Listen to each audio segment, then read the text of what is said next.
Welcome to Premier Podcast. Welcome to Podcast. Welcome to Premier Podcast. Welcome to Premier Podcast. My name is Ben Broughton, Managing Director of Premier Group.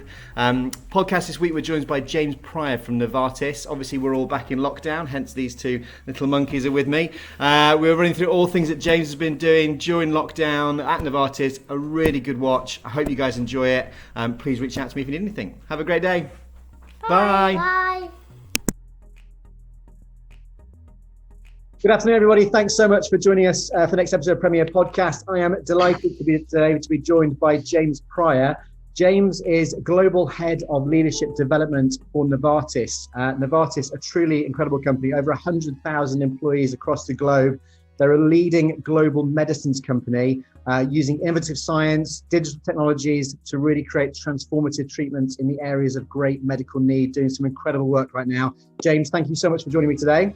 Well, thank you, Ben, and thank you for the invite. No problem at all. James, do you want to start off just to let people know who you are, tell us a bit about your background, your role right now, what you've been up to recently? Yeah, so I've been in Novartis about 3 years. My role here is Global Head of Leadership Development, as you said. So my responsibility is really steering the ship and supporting our leaders grow in an ever-changing context. So really right at the forefront right now of supporting those leaders in what can only be described as incredibly unprecedented and complex times. So it's a challenging role, but then every role in the world is right now. So incredibly busy, but super exciting as we enter a new era within Novartis of reimagining medicine.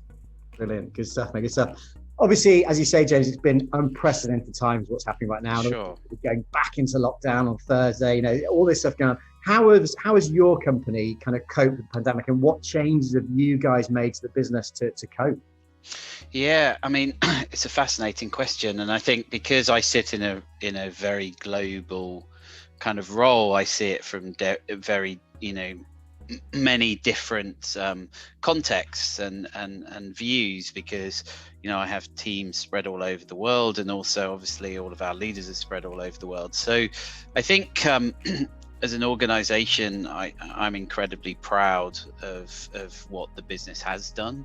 We've coped incredibly well. We've ensured that within each of the markets, we're kind of adhering to the safety aspect of the pandemic that's going on. Yeah. So, we've ensured that our associates can work from home as much as possible, because obviously some people have to be in an office from a lab perspective. Yeah. But we've ensured that, all safety measures are adhered to for those people that have to come onto any site and any campus throughout the world. I think, though, what we have learned through this is that technology, allows us to continue to operate. So, through this time, whilst we've been challenged in certain parts of the organization, we've managed to cope admirably with using technology and technology platforms that allow us to connect both with our, with each other and each other's associates and our bosses, but also, as much as possible connecting with our customers and patients where we adhere to within the rules that we're allowed to. So I think at the end of the day, we've adapted as well as we can. I think our results that, throughout this time have showed that we've weathered the storm as well as we can, considering that I think everyone is facing challenging times. Yeah, absolutely. I think a lot of people are saying it's that embrace of technology is really, especially for some firms who potentially never used it before. Obviously, you guys, the technology kind of big users, but definitely been a big part to play. How do you see the kind of the new normal, playing out now? It's really interesting, isn't it? When we talk about the new normal, I always say, what was the old normal, right? Well, I mean, I think the old normal was one that we continue to work incredibly hard. It was just the channel that we used to work hard has changed.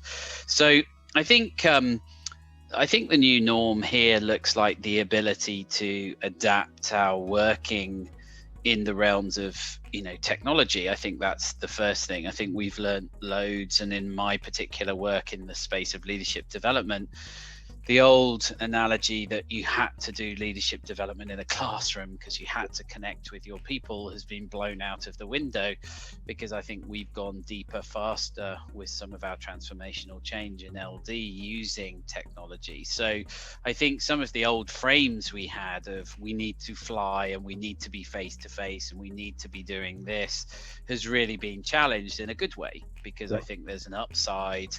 Whilst, you know, the serious nature of the pandemic, I think we can only look at the environmental impact of not traveling so much, has been a plus side for this. So I think that, you know, through what we would call the new norm, the ability to balance your workload, be at home a little bit more, connect with your family and friends who are around you, has become to the forefront. I think the other thing for, you know, for me and we spend a lot of time in our team looking at this, is how do you still both maintain connection from a virtual perspective, but more importantly not get trapped that you can just be sat in front of a computer all day doing meeting after meeting after meeting. So I think the other piece for us is that the new norm may look like work continues, but you have to be purposeful in breaking that up and control your diary more, because otherwise you just get trapped, especially in global positions. The light never switches off, so to speak. You know, as the sun sets somewhere else, it's rising somewhere. So you could find yourself just trapped in meeting after meeting. So I think you have to be very deliberate with your time and ensure health and well-being is a key part of this. And that's been a big flavor of what we've tried to do here in Novartis, ensure that our associates are balancing their workload in these difficult times. Yeah, for sure. Do you miss the kind of classroom-based stuff? Do you think there'll be, when we get back to, you know, the new normal, whatever it looks like, having a nice balance between the two is going to be the kind of moving forward state? Yeah, I think what I miss is the social interaction. Yeah. I think the ability to help support leaders grow and impart knowledge or models or whatever direction of travel you're going, it can still be done as well virtually. Yeah. I think it's those moments of connectivity that you have to be more aware of. So, you know, if it's a classroom based activity, there are moments of connection with people during breaks. Yeah. So how do you ensure those moments are still there and done in a different way? So I do miss, I think, the social connection, especially with my team, even though we meet, you know, on Teams every week, and we make sure that we have fun, and, you know, we have some kind of checkout time on a Friday, which is, you know, we've been looking at different ways, fun quizzes and different pieces for people to connect. The being present with someone in a room, I do miss a little bit of. Yeah, I have to say, because it's nice to connect, not just from a, you know, kind of development perspective, but chat as well. And we do that, but you do miss those moments that often happened in a break or a lunchtime or at the end of the session. And I think that's the bit we still haven't fathomed how to do well, most probably, but we'll get there. Yeah, I think a lot of people are talking about this kind of osmosis of learning. So you're learning by being next to people, by hearing what people are saying. That's hard to do in a virtual world, isn't it? Yeah, it is, because, you know, it's those moments of nuance when you pick up on something in the room. And I think you just have to be more in tune and present during those sessions. You've always had to be there, but it's even more subtle nuances that can come through in a virtual landscape compared to one in a classroom. Yeah. So I think I just hope, you know, through this, because it is a difficult time for everyone, and, you know, we're, you know, in the case of people I work with, we're very lucky because people are challenged on their jobs day to day. So, you know, I think I'm lucky like that, but I hope that we don't miss some of the key learnings before we get back into something else, because I think the ability of humans to kind of numb things, forget things because this looks better, is often a missed opportunity. So we're also looking at how do we capture some of those things as well, because the door shuts very quickly in a metaphorical sense before you're on to the next thing. Yeah, for sure. James, it's really interesting. I think one of the questions I always ask, you've had an incredible career today. You know, you've achieved a huge amount in your career. If you, knowing what you know now, if you had to go back and give some advice to James starting off fresh-faced into business, what advice would you give to your younger self? Yeah, it's a great question, and in fact one I reflect on. Actually, what have I learned that can help me as I move further forward?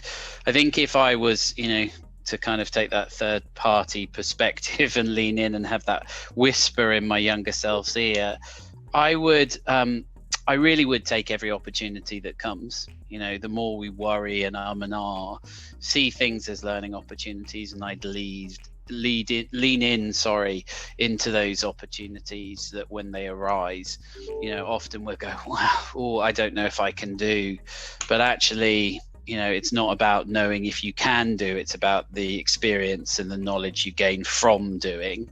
And I think that's hugely important. So I wouldn't miss those opportunities. I think the other thing I would, I kind of tell myself is, career isn't defined by role and title. It's defined by experience and the knowledge and experience of growth you learn as a human in those paces. And I think we get trapped very quickly of chasing something, right? The dream of something. And whilst that's really important because it builds a career, it's not to the be and end all. So I would definitely challenge myself not to chase that sometimes those, just chase that, because when you get there, you think, it's not as fulfilling as I think it is. And I think you learn that later on in your life and your career. But if you had that advice earlier, I think it would hold you in good stead to relish every moment and every opportunity that you're given. Yeah, no, for sure. I picture the film, the Yes Man film by Jim Carrey there. Yeah, exactly. Yeah. I mean, I think, how many times do we all look back and go, I just wish I had, right? But it's a bit, hindsight is the best thing in the world, but also the hardest, right? Yeah. Brilliant. James, that's absolutely epic. Thank you so much for your time. My pleasure. I really appreciate it. Wish Thank you all the best, and I'll see you again soon. Yeah, take care. Thanks, Ben. Bye for now.